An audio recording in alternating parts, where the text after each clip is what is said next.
Kita dah cerita mengenai indeks tadi. Macam mana kita nak faham apa cerita dekat market?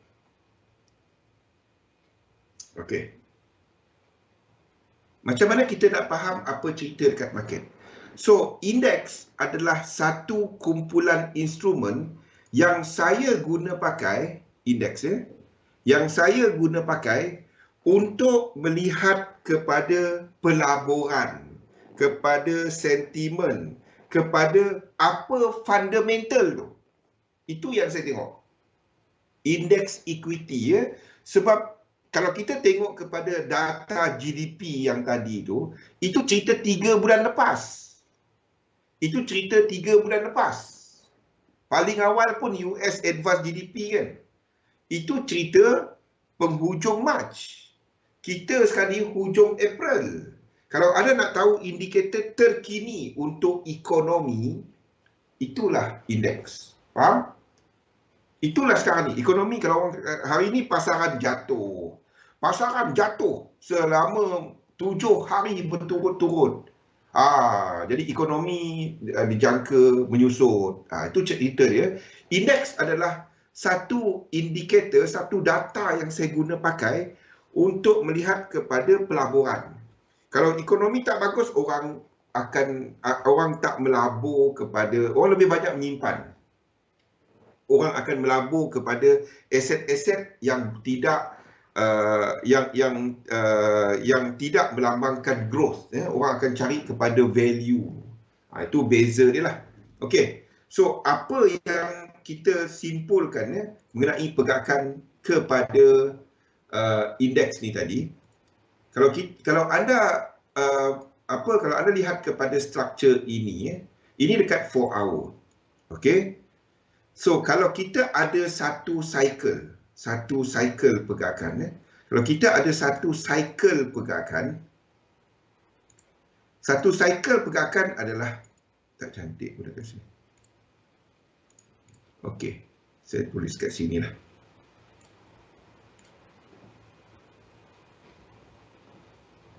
Dia tak ada magic formula, anda tengok satu, anda faham semua kali. Tak dapat. Tak ada kan. Anda nak faham dolar, anda tengok dolar indeks saja, cukup ke? Tak. Dolar indeks tak ada AUD, tak ada NZD kan. Jadi macam mana anda tengok anda nak tengok dolar indeks kata Australia dolar naik ataupun turun? Tak dapat. Tapi kita tahu dia ada kaitan. Tapi dia tak satu. Jadi maksudnya kita kena tengok banyak benda. Dia tak dapat tengok satu, tak dapat. Saya akan tengok sebagai satu grup. Okey. Ini kepada apa yang kita cerita pasal asas dalam pergerakan pasaran. 1, 2, 3, 4 dan 5. Ini adalah fasa impulsif.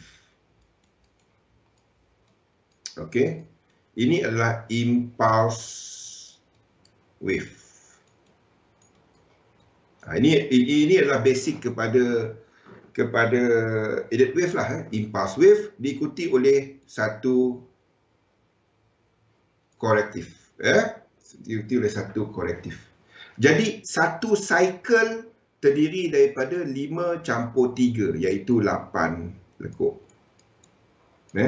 Ingat, kalau kita ada extension apa semua ni, angka-angka yang kat sini boleh jadi 5, 9, 13, 17. Jumlah lekuk dia kalau kita ada kecil-kecil ni yang buat high, low, high, low, high, low, itu akan melengkapkan tambah 4 ni.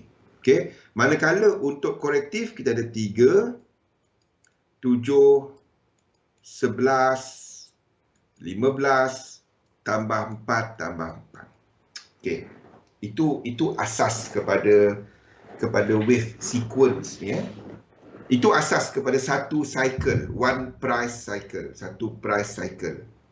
Okey. Persoalan yang kita nak tahu sekarang ni adalah untuk indeks ni, sejak daripada March. Kenapa March? Anda tengok semua indeks semua indeks March. March ya. Semua indeks. Ini DAX. March. Topik March. Jadi kita faham bahawa ini berlaku pada bulan Mac. Ini berlaku pada Mac 03. Okey. Persoalannya, adakah kita dah sampai tak kawasan sini? Di mana satu pembetulan yang lebih besar. Kita katakan bahawa pergerakan seterusnya adalah pergerakan pembetulan kenapa. Ini kita tak katakan bahawa, ni maksud saya, kita tak katakan bahawa level ini naik, lepas tu dia akan jatuh ke bawah balik. Kalau kita katakan ini adalah jatuh ke bawah balik, ini adalah pergerakan pembetulan. Faham? Tapi kalau saya tanya sekarang, apa benda ni? Trend ni trend ke atas kan? Anda tak dapat katakan ini nak jatuh bawah daripada Mac 2020. Kenapa? Kenapa anda katakan bahawa correction yang dekat sini, kita ambil satu chart kosong Kita ambil lah mana-mana chart, tak kisah. Okey.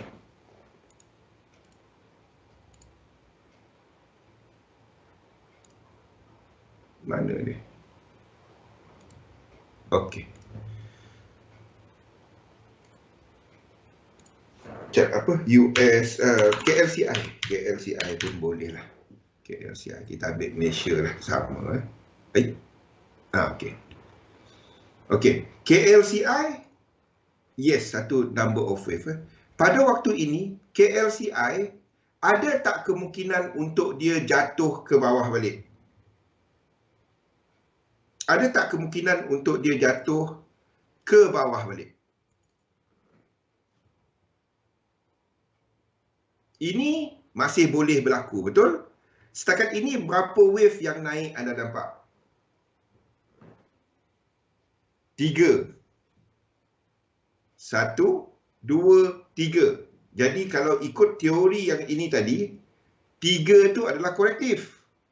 Betul? Untuk elakkan dia jatuh ke bawah balik, dia kena ada berapa ni? Satu lagi kan? Barulah dia tak buat benda ni. Kalau dia naik macam ni, ini adalah exactly, nampak tak benda ni? Tak payah lukis edit wave. Anda tengok je. 1, 2, 3. Boleh jatuh lagi. Kalau kita katakan saham, pasaran saham tak jatuh lagi, dia kena buat satu lagi ke atas. Betul tak? Okey. Kita lihat kepada Nifty. India. Kita tengoklah. Nifty 50. Okey. Kalau anda nampak benda ni, dia dah break ini. Apa signifikan dia? Bukan hanya Nifty India punya ekonomi, kita ada pada hari ini angka COVID-19 300 lebih ribu kan. Terangkan kepada saya, kenapa ni naik? Kenapa ni naik? Kita ada pandemic second wave yang teruk kat India kan. Terangkan kepada saya, kenapa Nifty naik? Dapat tak kalau ada cuma cerita fundamental? Fundamental, kalau ada cuma cerita fundamental, saham India ni, ini India, kenapa ni naik? Cuba terangkan kepada saya. Kalau anda nak cerita sentimen dan fundamental. Kenapa ni naik? Orang tak dapat nak masuk hospital, oksigen semua tak cukup. Unstable politik. Okey. Saya gunakan cerita politik, cerita COVID, cerita data, GDP, apa semua ni selepas saya tengok apa kat chart. Macam mana tu? Kalau berpandukan Malaysia tadi, sini wave apa? Kalau berpandukan Malaysia tadi. Sini wave apa kat sini? Kalau kita tengok teknikal dia, RSI dia. Sini wave apa? Ni. Saya nak bawa anda, macam mana anda nak baca chart ni? Macam mana anda nak baca, nak jangka untuk kenapa dekat sini kita masih tandakan dia sebagai wave 3. Nampak semua ni, semua sama je. Anda masuk, saya pilih je Nifty tadi, macam teringat India kan. Jadi kita kan letakkan ini 3. Jadi kalau itu dekat KLCI tadi, ini wave apa? Ini 3. Kenapa jadi 5 dah pula? Tadi dah betul. 3. Sebab kalau kita letak 5 kat sini, ini akan jatuh besar, jatuh banyak. Boleh tak jadi 5? Boleh. Boleh jadi 5. Boleh. Tapi kita tahu yang dekat Nifty tadi tak habis lagi. Kan? Yang dekat Malaysia ni pun, ini boleh tak jadi 1, 2, 3. Ini tak dapat. Ini tak dapat. Tak dapat. Ini low daripada ni. Jadi dia tak dapat. Jadi ini cuma 1, 2, 3. Ini 4, 1, 2, 3, 4, 5. Nampak? Ini wave 3. Kalau kita katakan Malaysia 3, Nifty 3, paling tinggi, ini sedang buat apa? Ini pun kita katakan pada semasa daripada bawah ni sedang buat wave 3. Ni paling RSI dia, ni tertinggi belum? Ni belum tertinggi. Ni tak tertinggi. Sebenarnya ni kena pergi time frame yang macam ni. Kepada 8 lah, apalah. Tapi kita dah mula nampak divergence berlaku. Ni kepada 8 hour ke 6 hours ke. Jangan heran kalau anda buat ni, anda akan pergi kepada time frame yang anda tak pernah guna. 8 hours, 6 hours untuk nak tengok structure yang lebih cantik. Structure yang lebih jelas. Saya kena tandakan ini sebagai 3. Sedang menghabiskan 3. Sedang menghabiskan 3. Jadi kalau yang Malaysia ni masih baru 3, ada lagi ke atas. Yang US ni saya tak dapat katakan ini nak jatuh berdesuk untuk nak buat benda ni. Untuk nak buat benda ni. Sebabnya kita masih dalam kawasan sini. Faham? Bukan hanya, semua. Anda ambil lah chart ni semua. Semua. Every single chart. Every single chart kita melihat benda yang sama. Tak habis lagi. Semua. 3. Semua. DAX. Semua dalam wave 3. Tak habis lagi. Semua. 3. Cumanya kita kat hujung. 3 kat hujung dia. Nak start ada buat wave 5 pada waktu ini. Even UK ni. Even UK ni dia punya structure lain sikit. Ada kemungkinan ini 3. Faham tak? Ada kemungkinan. Saya mungkin akan ubah yang ni kepada 3 minggu depan. Ini kepada 3. Tapi dalam yang kecil dia sedang buat wave 3.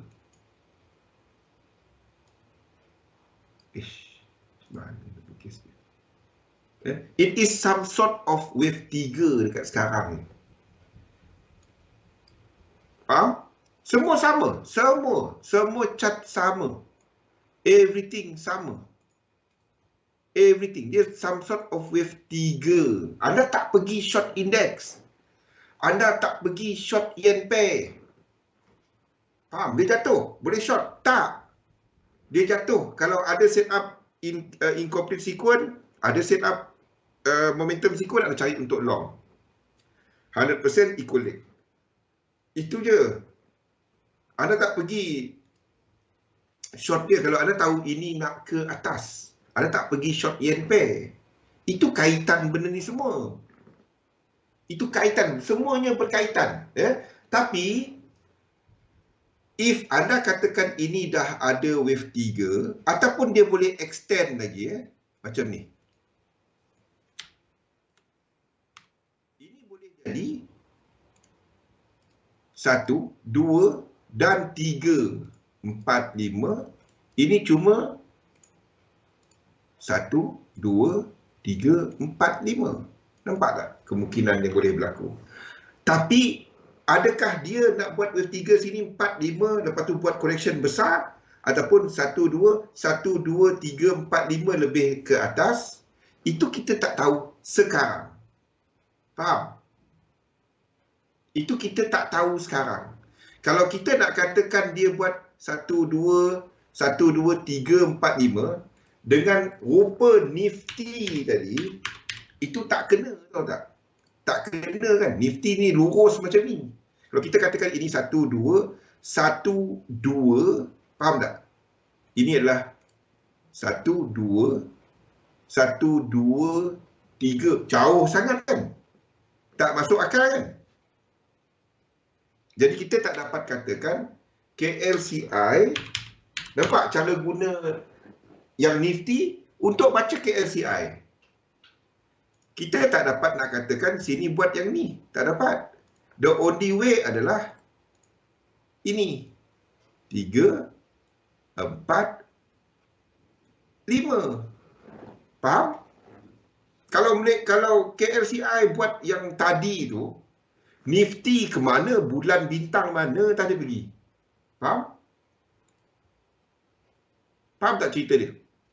Ni. Nifty. Saya tak dapat lukis macam tu. Tak dapat. Kalau saya katakan ini buat 1, 2, 1, 2 nesting, ini akan buat 1, 2, 1, 2. Ui, jauh dia. Tak dapat. Jadi kalau berpandukan itu, saya akan lukis ini 1, 2, 3, 4, 5. Nampak? Semua ni kaitan. Ada masuk. Kalau ini buat 1, 2, 1, 2, anda jangkalah S&P 500 macam mana rupa dia kan. Belum enter dah withdraw. Nampak? Tak dapat. Kalau tak dia terlalu tinggi. Itu semua ni. Semua ni saya lihat. Semua ni. Saya bukan hanya tengok, oh satu je. Tak dapat. Yes. Tapi correction kan. Bila correction tu berlaku dan kita ada incomplete sequence, ada momentum sequence, kita trade lah. Sama seperti US 500 ni. US 500. Dia break kat sini, kita trade. Bila ada momentum sequence, kita tahu dia pergi lagi. Ada lebih 1618. Kalau dia tak complete lagi, kita trade. Itu je. Yes. Dia dah buat high. Bukan 52 weeks. Ini ever.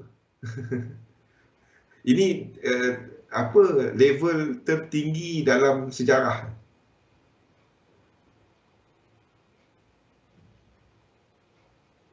Galih kena letak 14 monitor. Okay. So, dekat kawasan ni kita tak interested. Anda cuma interested yang 4 ni. Yang kecil-kecil ni anda tahu dia dekat hujung-hujung dah. Anda tak masuk atas. Anda tunggu dia reset dahulu. Arah dia ke mana? Ke atas. Anda jangan pergi buy dekat sini. Bila-bila dia akan correcting. Bila-bila. Tapi hari ni masih ke atas. Nampak? Jadi, jangkaan kita untuk indices, ini anda tengok kepada market dynamic. Ini market dynamic. Jadi untuk indices, anda jangkakan dekat daily. Di daily, dia sedang buat 1, 2, ada yang dah habis 3, ada yang tengah buat 3. Padu Cik Rosan. Nak signal padu kan? Try contact bank negara. Try contact bank negara. Dan daripada situ signal lagi padu. Apapun, anda akan katakan March 03, tahun 2020 itu adalah ini. Faham? Anda sedang berada dalam market kat sini.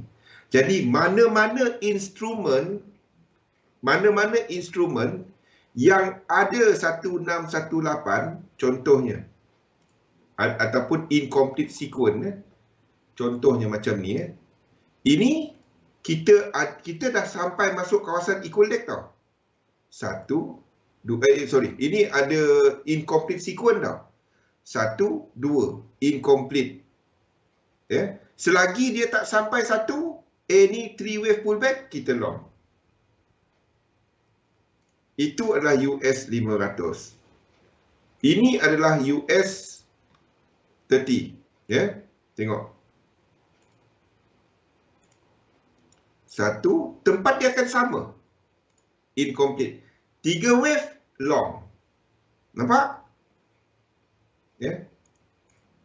Benda-benda ni je. Anda tak pergi short dia. Dia jatuh, anda cari long. Dia jatuh, anda cari long. Okey? Ini kat mana anda tarik Fibo? Anda tak tarik 1, 2 sini. Anda tarik yang jelas. 1, 2. Ke atas. US 100 ke atas. Tak payah. Jangan peduli dengan elite wave ni. Anda tengok structure. Okey? Itu adalah US 100. Ini adalah untuk DEX. DEX tak lengkap, jauh lagi. Yang lengkap cuma apa? Siapa ingat? Ni. Satu dia correcting besar. Ingat tak? Ini complete itu. Ini sampai 100 kan? Sebab itu anda nampak yen Nikkei macam tak pergi je. Orang nak cerita pasal election lah, apalah kan. Ini sampai. Satu, anda tak berapa minat untuk trade Nikkei pada waktu ni. Ini dalam equal leg. Boleh? Okey, kalau nak trade, kita tunggu set up dekat US 500, US 30, US 100, DEX. Nikkei Nikkei dah lama dah complete. Sebab tu dia buat kerja dia je kan, Bimon. Kita dah sebut benda tu bulan lepas kan. 2 bulan lepas Nikkei dah sampai. Dan kita nampak apa jadi kat Nikkei. Apa jadi kat Nikkei lepas tu, Bimon. Kenapa? Nampak benda-benda ni? Jom pergi Jepun. Orang Jepun ni, dia masalahnya tempat lain dah lama dah approve vaksin kan. Dia dah approve, dia baru approve second vaksin. Tu yang masalah kat Jepun ni, sebab orang punya peraturan amat ketat untuk approve any vaksin. Jadi dia nak test dia nak apa. Bagus lah, ada bagus, ada tak bagus lah. Sementara tu ramai rakyat dia sakit. Ni lah kat Jepun. Ingat kita cerita pasal Nikkei ni, Wimon, ingat tak? We were talking about Nikkei ni pada bulan berapa itu. Nak tengok scroll Ichimoku. Tak ada pun Ichimoku kat sini.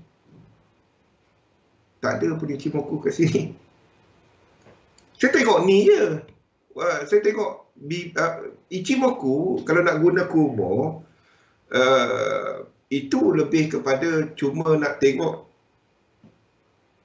untuk entry tu dekat tempat tempat kalau nak guna lah. Saya gunakan dia untuk 15 minit punya chart. Tapi untuk analisa saya tak gunakan dia. Tapi dalam 3711 tak ada dia. Itu teknik lain tu. Dalam 3711 tak ada dia. Dulu ada. Sekarang ni tak ada. Saya keluarkan. Dia kacau prestasi. Bukan untuk teknik ni, tak ada. 3711 masuk. Itu je. Tak ada cerita Ichimoku apa semua, tak ada. Okey, Ichimoku tu bukan hanya kepada Kumo, kepada benda tu. Dia ada faktor time. Dia ada faktor structure. Bukan faktor tu. Okey, Balik kepada yang ini. Balik kepada yang ini, anda nak kalau ada trend lagi, baru ada trade. Tapi tak ada. Okey, ada soalan untuk indeks. So, pada waktu ini kita sedang melihat indeks dekat kawasan sini. Anda tak pergi short dia. Kalau dia buat satu yang besar sikit, anda masuk untuk entry. Iki kawan dia Hacken IC, gasak korang dua lah. Jauh. Aduh, habis. Okey. Itu adalah untuk indeks. Dekat daily ya. Dekat daily kita dalam kawasan ni. Dekat hourly. Okey. Ada yang dah lengkap 3, ada yang belum lengkap 3.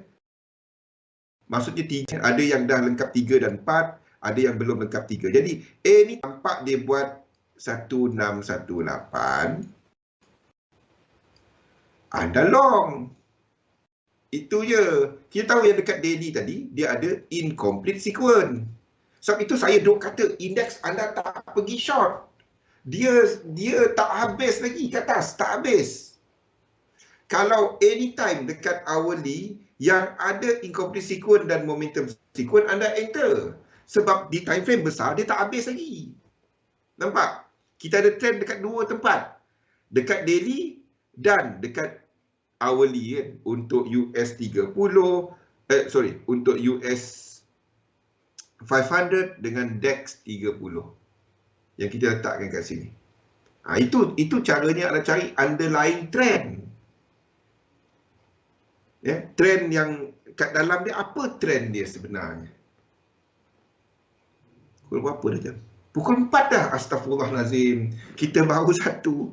Kita break sekejap, kita sambung selepas ini ya. Assalamualaikum.